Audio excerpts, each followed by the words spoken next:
అక్క నమస్తే అక్క, ఏం పేరు మీ పేరు? జ్యోతి. జ్యోతి గారు. జ్యోతి గారు, ఇప్పుడు మరి జూబ్లీహిల్స్లో ఉప ఎన్నికలు వచ్చాయి. ఇప్పుడు అంటే మాగంటి గోపీనాథ్ గారు చనిపోవడం వల్ల ఇప్పుడు ఉప ఎన్నికలు రావడం జరిగింది. సో మరి ఇక్కడ కాంగ్రెస్, బీజేపీ, బీఆర్ఎస్ మళ్ళీ పోటీ పడుతున్నాయి.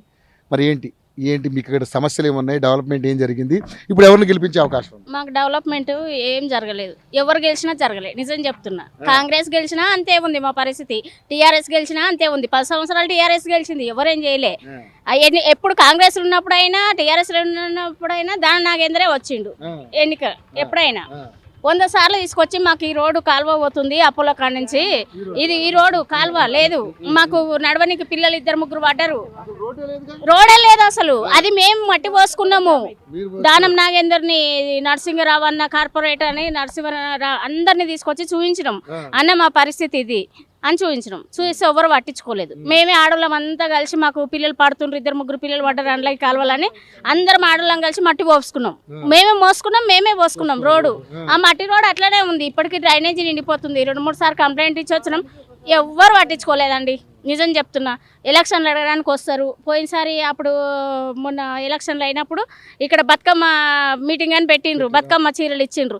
ఆ రోజు ఏమన్నారు, ఎలక్షన్ల ముందర మేము ఇప్పుడు చేస్తే మా మీదకి వస్తుంది, ఎలక్షన్లు ఓటు వేయాలని ఇట్లా చేస్తుండ్రు అంటారు, ఎలక్షన్లు అయిపోగానే చేస్తామని అన్నారు. అయిపోగానే పోయినాం. పోతే దాని హాస్పిటల్లో పడ్డాడు, ఆయన హాస్పిటల్లో పడ్డాడు, మీరు వచ్చి ఎట్లా అడుగుతారు అని అన్నారు. సరే అని వదిలేసినాం. సరే పోనీలే చేస్తాడేమో తర్వాత అని. ఇప్పటి వరకు ఎన్ని కంప్లైంట్ ఇచ్చినామండి, ఆడోళ్ళం వేసుకున్నాం ఆ రోడ్డు, ఇప్పటి వరకు ఎవరు రాలే. మేము ఎవరు కోటేమి ఈసారి వేసినాము, అందరినీ నమ్మినాము. టీఆర్ఎస్ వాళ్ళు వేస్తారేమో, కాంగ్రెస్ ఈసారి సరే టీఆర్ఎస్ చేయలేక కాంగ్రెస్ చేస్తుందేమో. ఇప్పటి వరకు ఎవరు పట్టించుకోలేదండి. గోపీనాథే కదా మీ ఎమ్మెల్యే? మా ఎమ్మెల్యే గోపీనాథ్ కూడా కంప్లైంట్ ఇచ్చినాం. ఆటోలు కట్టుకొని 4 ఆటోలు కట్టుకొని పోయినాం, ఆయన ఇంటికి పోయినాం. మేము ఆడోళ్ళం అందరము చింతల రామచంద్ర దగ్గరికి పోయినాం, అన్ని పార్టీలకు పోయినాం. ఏ పార్టీ సాయం చేసినా సరే అని. ఎవ్వరు ఇప్పటి వరకు మా రోడ్ చూడండి, బోనికి రానికి వర్షం వస్తే మాకు ఈ రోడ్ మీద నడవనికే రాదు, ఇళ్ళలోనే ఉండాలి. పనికోయిన వాళ్ళు పనిలోనే ఆగిపోయి అన్నిటి వస్తాయి, పనికోయిన వాళ్ళు పనికాన్నే ఆగిపోవాలి, ఇంట్లో వాళ్ళు ఇంట్లోనే ఉండాలి. మరి ఇప్పుడు మరి మీకు పనులు మినిమం జరగాలంటే ఎవరికి ఓటు వేయాల్సిందే కదా మరి. మరి మరి చెప్తున్నా కదండి, మాకు అందరు హామీ ఇచ్చిన వాళ్ళే. ఫస్ట్ ఎలక్షన్ల ముందు అందరూ హామీ ఇచ్చిండ్రు, నేను చేస్తా అని. పోయినసారి బీజేపీ అలా జరిగింది. మరి ఇప్పుడు నవీన్ యాదవ్ అని కాంగ్రెస్ పార్టీ నుంచి నిలబడుతున్నాడు. ఇప్పుడు గోపీనాథ్ గారు మిస్సెస్ సునీత గారు ఆవిడ నిలబడుతున్నారు టీఆర్ఎస్ పార్టీ నుంచి. లంకల దీపక్ రెడ్డి అనే అతను బీజేపీ నుంచి నిలబడుతున్నాడు. మరి వీళ్ళు ముగ్గురు ఎవరు బెస్ట్ అనుకుంటున్నారు? ఎవరు బెస్ట్ కాదు, మాకు ఎవరైనా సరే ఎలక్షన్ల ముందర వచ్చి అందరి ముందర మీడియా ముందర హామీ ఇస్తే మేము ఎవరు హామీ ఇస్తే అలా కోటిస్తాం. ప్రతి ఒక్కళ్ళు చేసేది హామీ. మీడియా వాళ్ళు పట్టించుకోవాలి, తప్పనిసరిగా మాకు రోడ్ రావాలి. అది మేము నిలదీసే హక్కు మాకు ఇస్తే మీకు ఎవరు కొనిస్తారు? వాళ్ళ చుట్టూ వాళ్ళు ఉంటారు, సార్ లేడంటారు, బయటకు పోయినరంటారు. ఎవరు ప్రజల్లో ఎవరన్నా డైరెక్ట్ పోనిస్తారా, మాట్లాడినిస్తారా? ఒక రారంటారు, ఆ పోయిన ఒక ఆయన కొనుక్కుతుంటది. ఎవరన్నా ఆడోళ్ళ మేము పోయింది ఎప్పుడు మొగలు రాదు. ఆడోళ్ళ బాధ ఆడోళ్ళు తీర్చాలంటే ఒక ఆడమ ఇప్పుడు నిలబడ్డది, మరి ఆమె ఏమైనా చేసే అవకాశం ఉందంటారా? ఏమో ఇక చేస్తుందా అని,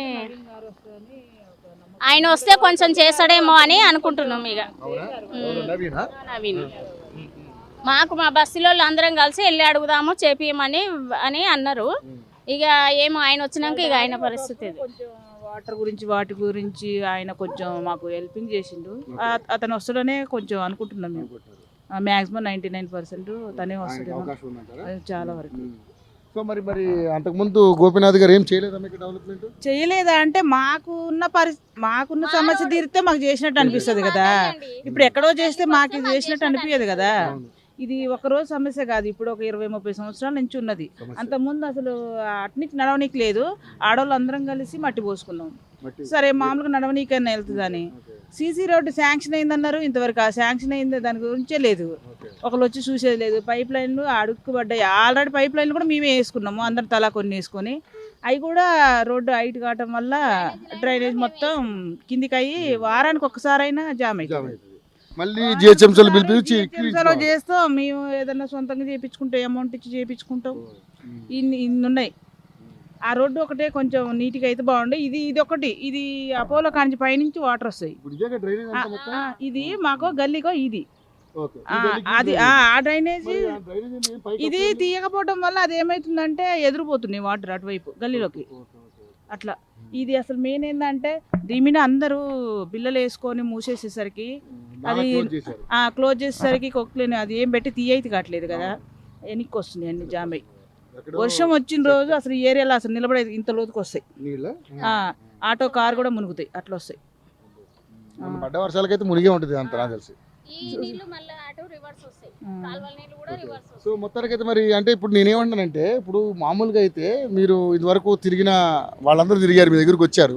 సో ఎవరు కూడా మీకు హామీలు ఇవ్వడమే తప్ప చేసింది ఏమి లేదు ఇప్పటికైతే ఇప్పటివరకు అయితే. అదే ఆమె ఇచ్చారు మేము చేస్తామని, అక్కడికి పోయినా అదే చెప్పారు మాకు. అది సో మరి ఈసారి అయితే మార్పు కోరుకుంటున్నారా? మేము మార్పు కోరుకుంటున్నాం కాబట్టి కొంచెం వాళ్ళ డాడీ చేసింది కాబట్టి ఈయన కూడా చేస్తారన్న నమ్మకంతో ఈయన వస్తాడు. పార్టీలతో సంబంధం లేదు, పార్టీతో సంబంధం లేదు, వాళ్ళ ఫ్యామిలీ కదా. కొంచెం వాళ్ళ డాడీది ఏమన్నా వస్తే కొంచెం చేసే హెల్పింగ్ నేచర్ ఉంటే చేస్తాడేమన్నా అని ఆలోచనతో మేము అనుకుంటున్నాం. మీరు కూడా అంతేనమ్మా?